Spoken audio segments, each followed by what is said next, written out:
சிரித்து பேசுகிறவங்க எல்லாரும் நல்லவங்களும் கிடையாது, கோவமாக பேசுகிறவங்க எல்லாரும் கெட்டவங்களும் கிடையாது. இது முதல்ல புரிஞ்சுக்கலாம்.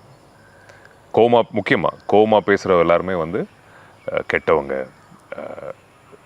சரியில்லாத மனிதர்கள், கோவக்காரங்க அப்படின்னு ஒரு நெகட்டிவான ஒரு விஷயம் இருக்கு இல்லையா, அதை நம்ம மாற்றிக்கலாம். ஸோ ஒரு மனிதரும் ஒரு விதமான மனிதர்கள். ஆனால் ஒன்று நான் சொல்லிக்கணும்னு நினைக்கிறேன். நம்ம ஊரில் சொல்லியிருக்காங்க, நீங்கள் கேள்விப்பட்டிருப்பீங்கன்னு நினைக்கிறேன். நான் கோவப்படுற இடத்துல தான் குணம் இருக்கும்னு சொல்லுவாங்க. அது என்னமோ உண்மை தான், ஒத்துக்கிட்டு தான் ஆகணும்.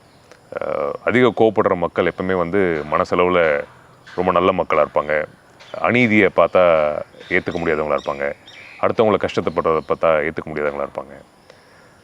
ஸோ அதனால் கோவப்படுறதுனால அவங்க கெட்டவங்களாக ஆயிட மாட்டாங்க. வேலை நல்லா நடக்கணும்னு நினைக்கிறவங்க கோவப்படுவாங்க, சுத்தமாக இருக்கணும்னு நினைக்கிறவங்க கோவப்படுவாங்க, நல்லது சொல்கிறதுக்கு அவங்களுக்கு தெரியாமல் கோவப்படுவாங்க.